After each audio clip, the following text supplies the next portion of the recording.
लोक आता देवना दोष काढायला लागेल, बाई देव बी काय करा ना नाही गो का रे तू भाऊ नाही की काय घ्या देव दोष काढ राहा. लेकरं कसे वागवायचे मला चांगलं कळतंय, पडू देत नाही म्हणले पोराला. कोण सांगता असं? गिरजाई सांगते. माणूस शांत होता, संत शांत होते ना, त्यांच्या पत्न्या सुद्धा तेवढ्या शांत होत्या बरं का, तेवढ्याच भगवंताशी जुडून होत्या. हो बोलू नका विठ्ठल विठ्ठल विठ्ठल.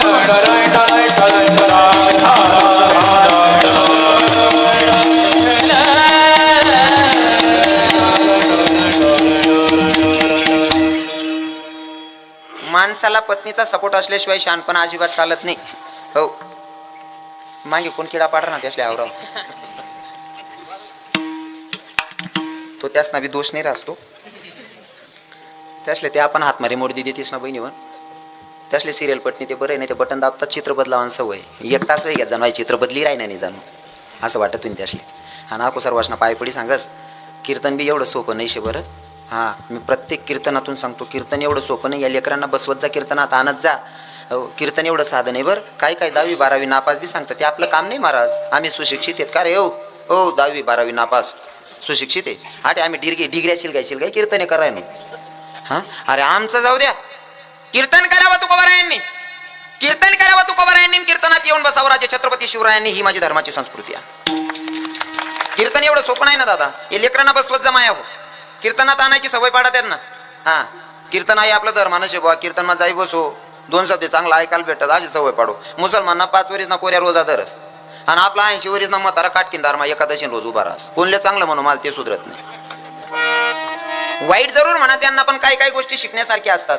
5 वर्षाचा पोरगा रोजा धरतो ना, आपला 80 वरीस ना म्हातारा काटकीन दारमा उभा राहस, आणि काटकी आपले सांगस बाबा आज तुम्हारे लोगों की एकादशी है, आज बकरा कटने वाला नहीं. ऐकून सांगस एकादशी आपली, आणि आपला मटण लेवायला जातं मुसलमान आपले सांगत तुम्हाला लोकेशनी एकादशी. यानीतला दुर्दैवी विषय कोणता राहू शकत. म्हणून सांगतो यासले कीर्तन मग बसडत जा. हो नाथबाबांची पत्नी शांत होती म्हणून नाथबाबांना शांतीप्रमाणे आज मी 12 का वाजेत ना सोडत नाही तुमले. आज या बाकी ना गायना चारी नंतर मला गोमालिका येत ना, पण सोडणार नाही तुमले आज. होईच जाऊ द्या आज बट बारीक निरेक पिशी टाकसू आज आपण. माणूसले बाईना सपोर्ट शिवाय माणूसना शहाणपणा नाही. जर चौकमा 4 मित्र भेटणार, जर त्या 4 मित्र असले माणूस घरले घ्या, 4 मित्र देखताच बाईने न विचारता चहा आठी दिना समजिले यान घरनं वातावरण 1 नंबर आहे. आणि बाईने चहा पाजानंतर लगेच त्या माणूसले तरीच विचारू का माय त्यासले 15-20 मिनिटं वेगळ्यात बसाले नाश्ता बनाई टाकू का. हा शब्द जर मित्रच ना कानवर घ्या ना, त्या मित्र 50 ठिकाणी सांगतात काय आपण त्याशी बाई होती भाऊ, काय बिचारी माऊली सेवा करत भाऊ नाही का. वय घ्या आप्पासाहेब ना नाव मोठं कोणामुळे, बाईमुळे. आणि तुम्ही जर का चौकमाई फोन करा नाही त्या महाराज गेले तर आपला गाव मा चाल येऊ का तिथं ना फोन मा सांगू कोणता करत आलेला राय ना तू आखो समजिले हो यान घर मा काकुंदा मातेले रे काका. बरोबर आहे का. हो बायकोचा सपोर्ट असेल तर माणूस पुढे जातो, अन्यथा ते शक्य नाही. हो आणि ते नाथ बाबा जे शांती ब्रह्मा होते ना, ते नाथ बाबा या अभंगातून तुम्हा आपल्या जीवांना समजावत असताना सांगतात भैया जर भगवंताच्या नजदीक जायचं असेल, देवाच्या जवळ जायचं असेल तर देवाला जे आवडेल ते तुम्हाला करायचे. मग साधकांनी विचारलं देवाला आवडेल ते म्हणजे नेमकं काय, देवाला काय आवडेल, तर माझे नाथ बाबा परिचय करून देतात देवाला आवडतंय काय. अभंगाच्या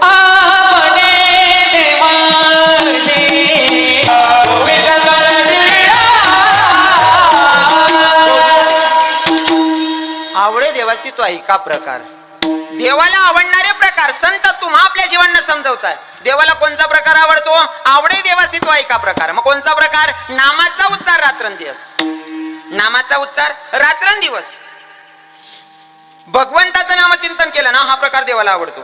तुम्ही म्हणताना देवाला आवडणारा प्रकार पण तो अंतकरणापासून असला पाहिजे. आताचा जर विचार केला तर आता लोक अंतकरणापासून करत नाही, अंतकरणापासून करत नाही. आपण काय करतो माहितीये का, पीछे से आई और आगे धकाई. काय चाललंय ते करताय ना म्हणून आपण करतोय, त्यानं गोंधळ घातला म्हणून आपल्याला घालायचंय. बरोबर आहे ना. त्यान बाप मरणात होय त्यान कीर्तन ठेवा ना, ती मी बिठी दिसू आहे दुसऱ्या देखा देखी मग फशीचाच माणूस. प्रदीप मिश्रा बाबांनी अशी कृपा होई गे, नवीन पोरगी लग्न करीच नाही ना, तिला गावामान गावा माहीत पडे नाही महादेवनं मंदिर कोणता कोपराला, 15-15 वर्ष माहीत पडे नाही पुरुषले महादेवनं मंदिर कोणता कोपराले. पण इथल्या देव करायला लाग जायलेत म्हणे माया, गावमान गावमा सुद्धा 3-3 तास नंबर लागत नाही, इथला देव करायला लागेल. पण खरं सांगा शपथ आहे तुमले ते अंतकरण पाहिजे का ते. हा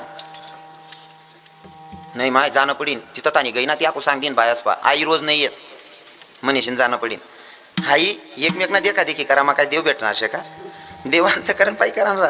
आणि समजा तुम्ही महादेवले कितला बी रोज ना दोय आणि कितला बी बेलपत्र चढावा, महादेवले बेलपत्र चढावाला जातील घरमा जर का सासूल गाया देतीच होती बहिणी म्हणते ते देव काय तुमले प्रसन्न होईल. मला नाही वाटत बहिणी म्हणून.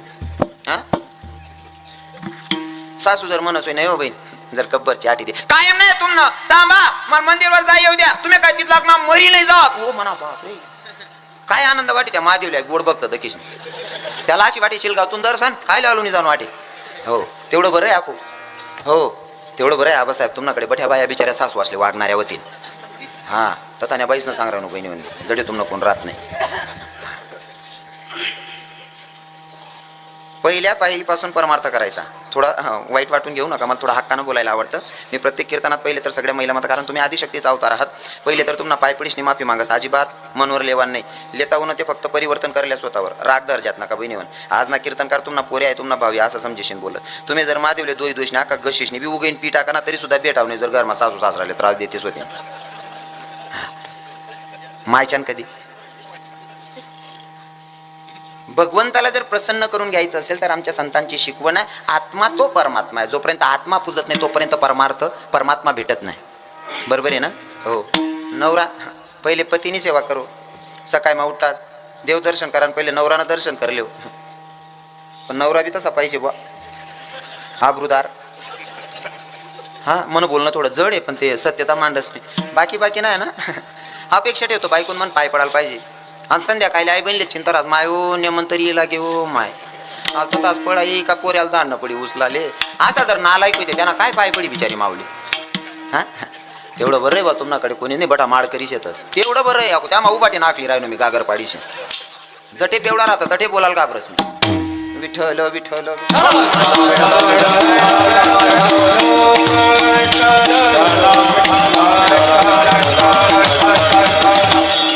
अरे भगवंताचं नामचिंतन करायला सांगितलं माझ्या संतांनी पण ते टाइमपास म्हणून नाही कोणी करतोय ते बघून नाही तर अंतकरणापासून भगवंताचं नामचिंतन करायचं. नक्कीच भगवंताला ते आवडतं पण ते आपलं अंतकरणापासून असलं पाहिजे. आणि अंतकरणापासून भक्ती केली माझ्या शबरी मातेनं जातीनं भिल्ल समाजाची. समाज मला अजिबात आवडत नाही. कालच्या कीर्तनात पण सांगितलं याच्या अगोदर पण प्रत्येक कीर्तनात मी सांगतो. हो भिल्ल समाजाची शबरिया जातीपाती मला अजिबात आवडतीत नाही. तुमच्याकडे आदिवासी लोक शेत ना. हा शेतच ना 40%. अरे वा त्यांची भाषा कोणची. हा काही जायरे नाही आहेत मग माली येस ना ते जातीपाती मला अजिबात आवडत नाही मिलिंद बाबा भाऊसाहेब बाबा. पण तुम्हाला सांगतो बरं का काही लोक तुमले दिखाले त्या हलकी जात ना बारी जात ना असा करतच लोके. पण काही लोकेच नाही ना काही बोलू नका. काही लोक आहेत ना तुम्हाला नजरमा जरी त्या कमी होतील पण त्याच नापाईन सुद्धा शिकासारखं रास. आदिवासी लोकेच ना लग्न देखील आहेत का तुम्ही. हा पहिला पाणी पडे ना ऊस तोडायला जायला आहेत पहिले आता कमी घेतेस ना ऊस तोडायला जायत पहिले आदिवासी लोक एवढा नम्र लोके राहतस ना त्या कधीच येरावर राग करत नाही. कोण आकाल लगीन ना बँड वाजे ना त्याच ना कोण आकाल लगीन ना बँड वाजे ना नाचानं सुरू कर देत असते. राग नाही रुसवा नाही. मला कोणी हात धरी वडायला पाहिजे मग मी नाचू असं रास का अजिबात नाही. फक्त वाजायला पाहिजे नाचानं सुरू. आणि आपला असले चला ना आप्पा थोडं तात्या चला ना नाही मला जमत नाही तू शिलक रे अरे अडचण नको करू कर काय येतं मला जमत नाही. मला रातभर नाचतात दिनले झोपिले तसे एखादा सांगास ए भाऊ चाल रे तई पंगत चालू आहे की चाल रे जेवायला चाल नको बोरवू दे रातना थकेलं झोपू दे शेका काही राग रुसवा. आपला चालू पंगत आणि मंडपमा खुर्ची टाकीन बसेल जर साजरा होणार ना का हो जाऊ बाबू जेवणात नाही तुम्ही मला कोणी विचारलंच नाही. हो म्हणा बाय पंगत चालू तू काय रे भुक्या लंबाकूच जाशी रे तू दिनभर. हा मला कोणी सांगितलं नाही. ऐक की ना तुला फुटीन पाटा बांधाय का लोके काय राहणार आहे निव्वळ वायवार पण असे लोकेश ना बरोबर आहे की नाही. चालू पंगत खुर्ची टाकीन बट जेवण कर मला कोणी सांगितलं नाही. लोके काय करायना ताडी काय हजामत करायना उजी 150 राहतं काही आणि बाया बी तेवढ्या समजदार बरं का त्याच ना. आदिवासीच मा साहेब आप्पासाहेब आदिवासी लोकेशना लग्नेच मा जावा एखादी नवरदेवनी माय रुसताना दिखणी का तुमले कधीच नाही कधीच रुसावत नाही त्या बाया. आणि आपल्या शाव जात ना 10 हजार साड्या नेसतीस 10 तोडं सोनं घालतीस.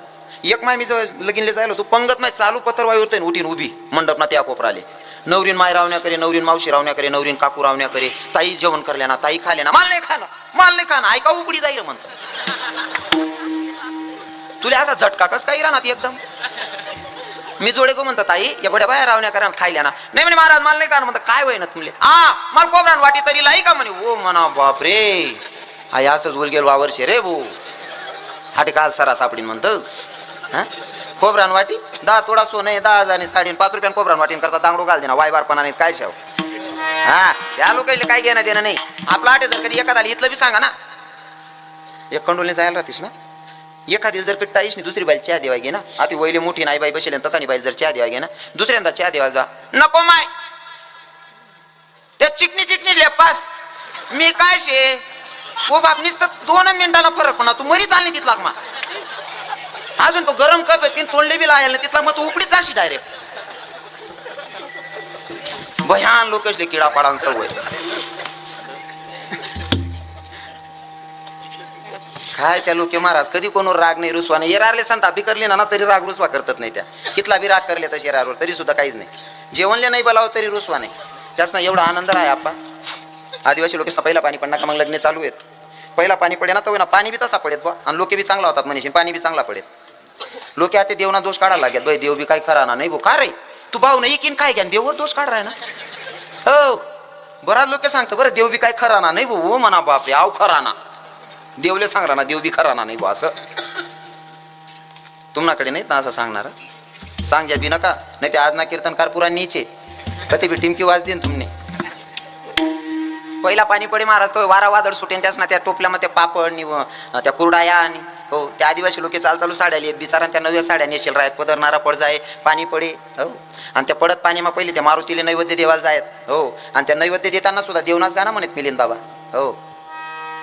आपला माहीत नाही तुम्हाकडे कसा गाणं आहे मला माहित नाही पण त्या जुन्या म्हाताऱ्या सांगेत आपला गाणं म्हणजे काय देवना नाही धरमना नाही. आपला गाणं कोणी टाकी अंगण मा खाट शिलगाई दे ती खाटले तर ती चेटाड दे कोणी टाकी अंगण मा खाट ती खाटले बी शिलगाव तू बीच टो काकू. आदिवासी लोक महाराज पण काय म्हणत माहितीये का त्यासना गानाच माबी देवर आहे हे उठर उठर हनुमान तुला मानस लगीन निगरणा निवतान तुला देनास. आई फक्त माले म्हणाल चालेल तुमले म्हणाल चालाव नाही कारण मला लायसन भेट जायला नीच ना.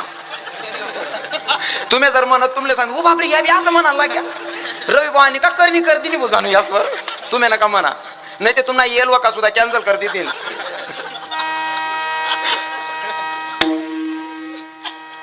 त्यासना गानास माबी देवले नैवेद्य देत त्या उठरा उठरा हनुमान तुला मानस लगीन निगरणा निवतान तुला देनास.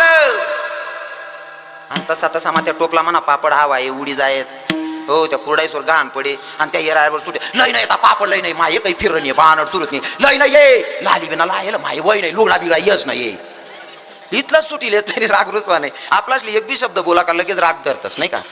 काही काही गोष्टी आहे ना जातीपाती नाही बघायचे संस्कार बघायचे महाराज आपस बरोबर आहे ना संस्कार बघायचे. ओ भिल्ल समाजामध्ये जन्माला आलेली संत म्हणजे शबरी माता. शबरी माते ना आता शबरी मातेचं पूर्वचरित्र जर बघितलं तर ती राजकन्या होती राजाची पत्नी होती आणि कुंभमेळा लागलेला कुंभमेळ्यामध्ये साधू संतांचं दर्शन करायचं होतं. शबरी मातेनं जेव्हा राणी होती मागच्या जन्मामध्ये तेव्हा राजाला सांगितलं मला की नाही साधू संतांचं दर्शन घ्यायचं म्हणजे कुंभमेळा लागला आणि तिथं जायचंय. कुंभमेळ्यात जायचं राजानं सांगितलं तू काय साधारण बाई आहे का तू राजाची पत्नी राणी आहे तुला इतकं सहज जाता येणार नाही. तुला जर घराच्या बाहेर महालाच्या बाहेर दरबाराच्या बाहेर निघायचं असेल तर अगोदर ढोल नगारे वाजवतील आणि ते सांगतील की राणी आता दरबारातून बाहेर येत आहेत. लोक अगोदर सांगतील तर तुला निघता येईल आणि तुला असं सगळ्यांना तुझं तोंड दिसेल असं नाही तुला पदर घ्यावा लागेल. कोणले पहिल्या राण्या होत्या बिचाऱ्या राजाशने बायका होत्या तरी सुद्धा पदर लिहिली आहेत. दका बहिणी ना ते तुम्हाला विचारे तुम्ही काय सांगू हा मग त्याला माहिती ना नालायक दिकी राह ना असं राजाने राणी होती तरी पदरशिवाय बाहेर निघे नाही. आपला पण काही नजर राहत नाही काहीच राहत नाही. उजी होय की 2-4 बिगर ते बी यंदाटाचं ताण द्यायचे तरी आवरावतात नाही. तुम्हाला सांगतो बरं का मी प्रत्येक कीर्तनात माझ्या कीर्तनातून परिवर्तनाची अपेक्षा ठेवतो.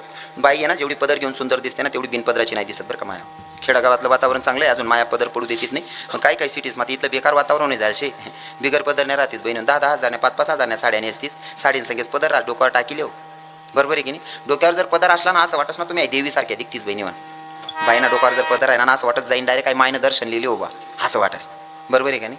बिगर पदर नाही काही खुलतीस बाया ल्या फटाफट टाकल्या शिलगावात डोक्यावर पदर असला पाहिजे कारण आपली संस्कृती डोक्यावर पदर आलेल्या अतिथीचा आदर सासू सासऱ्यांची कदर आणि पतीच्या सेवेला हजर तिलाच म्हणावं इंडियन मदर हे आपले संस्कार आहे. आणि तुमचा डोक्यावरचा पदर आहे ना, तुमच्या मायबापांची इज्जत वाढवतो माया हो. पहिलेच पाया पडून माफी मागून बोललेलो मी. बोलताना राग धरू नका. शिकता आलं तर शिकण्याचा प्रयत्न करा. अगो ते नवीन वारं येईल शे. कोणतं? हा ते बाया ते नवीनच घालायला लागेल रातले गाऊन. दका बहिणी मी तुम्हाला पाय पडस त्या गाऊन नका घालत जावा. काहीतरी सुख दुख आहे तुमले काही त्रास आहे म्हणेशील जर घाला ते काही अडचण नाही माले, पण त्या गाऊन नका घालत जा बहिणी तुम्हाला पाय पडस. कारण गाऊन घालेशी तुम्ही बायाने मला चुरेडात दिखतीस. हो पहिले शेतकरी नाही का बाजरी सोडणार चिडावडा ऑन करता लाकडे गाडी येत. नका घालत जा तुम्ही त्या शिलगावात. हो एवढ्या सुंदर बाया हो आदिशक्तीनं अवतार दिखतीस तुम्ही त्या गाऊन घालली नका चुरेडात दिखतीस. नका घालत. आणि समजा एखादी बाईला सवयच पडी जायला गाऊन घालाने, गाऊन जर घाला ना बहिणी सोन घरना बाहेर नका निघत जावा. एखादा जर कधी मध्यम रातले दखिले ना नाही एखादा उपडी जाई तुमच्या दखीने, कारण मजाण्यात दिखतीस तुम्ही गाऊन घालीशील. हा साडीवर बाई एवढी शोभीन दिकस का. हो डोक्यावर पदर असला पाहिजे. डोक्यावर जर पदर असला ना तर हे म्हातारे बाबा टोपीवाले बाबा बघतात ना, तुम्हाला मायबाप असले बिगर देखा नाही तुम्हाला मायबापनी स्तुती कर देतस. अरे कोण करणे पोरे रे काय मायबापनं वय नाही काय मायबापना संस्कार आहे. डोकावरना पदर सुद्धा पडू देत नाही माऊली. तुम्हाला मायबापली बिगर दाखाना तुम्हाला मायबापनी स्तुती वय राहिली. फक्त तुम्हाला डोकावर ना पदर बरोबर आहे की नाही. डोकावर पदर टाकी लो बरं मग तो डोकावर ना पदर काय अलग खर्च करणं पडस असं बी नाही ना. साडीन संगे शिल गेल रास ना तो चला 1000-2000 ना वेगळा खर्च करणं पडत. काय खर्च करा ना. काही बाया लगीन मग सुद्धा 10,000 लुगडा नेशील येते 10,000 साड्या नेसतीस आणि त्या पदर तिरपा कोशील येते 75 फळक गुंडाई फिरतीस. इथले हुशार म्हणशात का तुम्ही प्युअर येड्या. 10,000 साडी डोकार पदर टाकले ना ते तिरपा कोशील 75 फळक गुंडाई फिरस येडी. हा सुनाट पदर टाकू डोकावर वायबारपणा करतीस बहिणी. आठ तसं कोणीच करत नाही बाबा. हा आणि करतील तरी काल दिन पाहिजे नाही करा शिलगाव माय आता वल्ल सांग जायला आऊ. शबरी मातेला राणी होती आणि राजाने सांगितलं तू राणी हा तुला पदर घ्यावा लागेल. एवढा घुंगट घेतला आणि पालखीमध्ये बसून गेल्या. साधू संतांचं दर्शन झालं नाही का. पदर प्रमाण वाढवायला लावलं. इतका घ्यायला पाहिजे पण इतका पदर होता. साधू संतांच्या चरणाला स्पर्श केला पण एकाही साधूचं एकाही संतांचं दर्शन झालं नाही ना बाबा. म्हणून शबरी माता राणी घरी आल्या आणि घरी आल्याच्या नंतर भगवंताच्या दरबारात उभ्या राहिल्या आणि भगवंताच्या समोर ढसाढसरडायला लागले. देवा जर राजाची राणी बनून एवढे नियमात राहावं लागत असेल, जर मला साधू संतांचं दर्शन होत नसेल तर मला चांगला समाजही नको आणि मला श्रीमंतीही नको. गरीबाच्या घरात गरीब परिवारात जन्माला घाल पण साधू संतांचं माझ्याकडून सेवा झाली पाहिजे असं काहीतरी कर. म्हणून माझी शबरी माता पुढच्या जन्मामध्ये भिल्ल समाजाचे शबर राजा आणि शबर राजाच्या पोटी आली शबरी माता. आणि शबरी मातेचं पहिले परिस्थिती अशी होती की लहानपणीचं लग्न करायचे. पहिली परिस्थिती अशी होती लहानपणी लग्न करायचे. शबरी मातेचं लग्न ठरलं बकरांचे दावण बांधलेले. शबरी आईनं विचारलं बाबांना बाबा एवढे बकरे काऊन बांधून ठेवले बेटा. तुझं लग्न करायचं तुला लग्नाची पंगत द्यायची म्हणून बकरं बांधून ठेवले येतं. बाबा एवढे बकरं मरणार आहेत म्हणले हो बेटा. शबरी आईनं मनातच विचार केला जर एवढे जनावर मरत असतील तर मला लग्नच नाही करायचं. कोणाला वाटलं आई जर जनावर मरत असतील मला लग्नच करायचं नाही कोण सांगस. म्हणजे मटन मासा खाऊ नये कोणले वाटणं. शबरी कोण होती बिलीन म्हणजे मटन मासा खाऊ नये कोणले समजणं.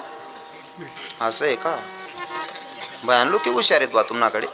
मटन मासा खावा नाही कोणले वाटणं बहिणी कोणले शबरीले. शबरी कोण होती मला जातपात सांगा ना आवडत नाही फक्त तुमले परिचय देवासाठी सांग राहिनो.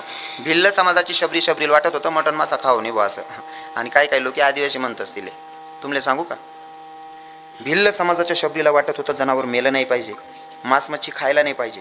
आई भिल्ल समाजनी बाईले समजणं आणि आपला चांगला जात ना मालकान टेच आम्हा काळ्या टाकाचं टेच असं वाद देत नाही. का रे तुला फाशी लिवली जीव नाही करत का रे हो काळ्या. मग कोण चांगला हा. आई बाबांचा त्याग केला. जर जनावर मरत असतील मला लग्नच करायचं नाही. शबरीनं घराचा त्याग केला. महाराज जंगलात जाऊन राहायला लागले. पण जिथं राहत होती तिथं एक ऋषींचा हो मठ होता. त्या ऋषींचं नाव काय बोलू नका महाराज मंडळी. हा वा क्या बात आहे. मातंग ऋषींचा मठ होता आणि त्या मठाजवळ शबरी माता चोरून लपून सेवा करत होती. एके दिवशी मातंग ऋषींनी बघितल्याच्या नंतर विचारलं बेटा कोण आहेस. म्हणले मी शबर राजाची मुलगी शबरिया आणि माझ्या बापानं बकरांची दावण बांधून ठेवली माझ्या लग्नाची पंगत देण्यासाठी. मी विचारलं बापाला एवढे बकरे काऊन बांधून ठेवले बेटा. तुझं लग्न करायचं तुला लग्नाची पंगत द्यायची म्हणून एवढी जनावर बांधून ठेवले. बाबा जर एवढे जनावर मरत होते म्हणून मी घराचा त्याग केला मला लगीनच नाही करायचं. मी इथं राहते म्हणले बऱ्याच दिवसापासून तुमची सेवा करते आणि ते सुद्धा बरं का काही लोक जातपात देखणार तवय बी होता. आता वाडी घ्यात बा. शबरी माता जेव्हा सांगत होती मी शबर राजाची मुलगी शबरी आहे ना तेव्हा बाबा तेव्हा जे साधू लोक होते ना गुरुजींचे मातंग ऋषींचे शिष्य त्यांना वाटलं की भिल्ल समाजाची पोरगी इथं राहत्या या पोरीच्या पदस्पर्शानं ही भूमी अपवित्र झाली आणि इथं आपण राहिलोय ना म्हणून आपण सुद्धा अपवित्र झालो. मग ते तीर्थक्षेत्रावर स्नान करायला जात होते. ज्या सरोवरमध्ये स्नान करायला रोज जात होते त्यांना वाटलं की आज आपण स्नान करायचं स्नान करायचं आता हे पाप धुवून घ्यायचंय आपल्याला. पाप धुण्यासाठी गेले. ज्या पाण्यात रोज स्नान करत होते त्या पाण्याचं रक्त झालेलं होतं. महाराज पडत पडत आले, गुरुजींना सांगितलं, गुरुजी जिस पानी में हम रोज स्नान करते थे, नहाते थे, उस पानी का तो खून बन गया गुरुजी. गुरुजींनी सांगितलं, वेड्या, ज्या पोरीचा तुम्ही अपमान करून गेलात ना ती कोणी साधारण नाही या, ती एक भक्त आहे आणि भक्ताचा अपमान माझा भगवंत सहन करून घेत नाही. जर त्या रक्ताचं पाणी बनवायचं असेल पुन्हा तर शबरीचे पाय धुवा. शबरीचे पाय धुवा, तिच्या पायाचं तीर्थ त्या रक्तात सोडा. त्या रक्ताचं पाणी झाल्याशिवाय राहणार नाही. आणि घडलं सुद्धा तसं. शबरीचे पाय धुतले, तिच्या पायाचं तीर्थ तिथं सोडल्याच्या नंतर त्या रक्ताचं पुन्हा पाणी झालं. ही भक्ताची ताकद असते दादा. एके दिवशी मातंग ऋषी, आता वाटलं मातंग ऋषींना ते आपलं काय खरं नाही, आपल्याला निघावं लागतं. शबरीच्या जवळ गेले, बेटा शबरी अब मुझे जाना पडेगा, मला जावं लागेल. शबरी, बाबा कुणाका चाललात की मला जावं लागेल. बाबा तुम्ही जायचं म्हणताय, मी एवढ्या अरण्यामध्ये एकटी राहत होते फक्त तुमच्या भरोशावर, तुमच्या विश्वासावर, आणि तुम्ही सुद्धा मला सोडून जाताय म्हणल्यावर मी कोणाच्या भरोशावर एवढ्या अरण्यात राहायचं. गुरुजींनी सांगितलं, बेटा मी मला तू गुरु केलंय ना, माझा शब्द इथं येणारा कोणी परपुरुष येणार नाही. जो पण येईल तो जगाचा मालक तुला भेटण्यासाठी येईल. शबरी वाट बघत होती 82 वर्षाची होईस तोपर्यंत, आणि जगाचा मालक आला. जगाचा मालक आला लखनजीला घेऊन जगाचा मालक आला. शबरी मातेला गुरुजींच्या शब्दावर विश्वास होता. बघितलं येणारा व्यक्ती दुसरा तिसरा कोणी नाही, जगाचा मालकच आहे. भगवंताला बघितल्याच्या नंतर शबरीच्या डोळ्यातून अश्रू यायला लागले. लखनजीने विचारलं, आई साहेब जगाचा मालक तुम्हाला भेटतोय, जगाच्या मालकाच्या समोर तुम्ही आहात, तुमच्या कुटियाच्या समोर जगाचा मालक आहे, तरी तुमच्या डोळ्यात अश्रू कस काय? शबरी मातेनं सांगितलं, लखन लहानपणी मायबापांचा त्याग करून आली. इथं मला पाणी प्यायला भांडं नाही या, पाणी प्यायला ग्लास नाही या, मी पाल्या पाचोड्याचा डोन बनवून पाणी पिते. आणि आपल्या हिंदू धर्माची संस्कृती साधू संत दारी आल्याच्या नंतर त्यांचे पद्यपूजन झालं पाहिजे, पायाची पूजा झाली पाहिजे. आता मला देवाचे पाय धुवायचे, पण माझ्याकडे पात्र नाही रे लखन, म्हणून माझ्या डोळ्यात पाणी आहे. शबरी आईचे विचार, जगाचा मालक माझ्या कुटियाच्या समोर आहे, जगाच्या मालकाचे पाय धुवायचे, पण काय करू, माझ्याकडे पात्र नाही देवाचे पाय धुण्यासाठी. लखनजीनं आईचा हात धरला. आईला सांगितलं शबरी मातेला, आई तुमच्याकडे देवाचा पाय धुण्यासाठी पात्र नाही म्हणून रडताय का? देवाचे पाय धुण्यासाठी तुमच्याकडे पात्र नाही म्हणून रडताय? अजिबात रडू नका. देवाचे पाय धुण्यासाठी तुमच्याकडे पात्र नाही, पण तुमची पात्रता एवढी की जगाचा मालक तुमच्या दारात आहे. शबरी मातेला जगाचा मालक भेटायला आला, पण गुरुजींनी सांगितलं होतं की इथं येईल जगाचा मालक, पण त्याच्यासाठी तुला काय करावं लागेल, अंतकरणापासून देवाचं नामचिंतन करावं लागेल. आणि जेव्हा शबरीनं देवाचं नामचिंतन अंतकरणापासून केलं ना, तर प्रभू रामचंद्र भेटायला आले. नामाचा उच्चार रात्रंदिवस केला शबरी मातेनं, म्हणून भगवंत भेटले. पटलं साधकांना. पण काही साधकांच्या मनात प्रश्न होता, मग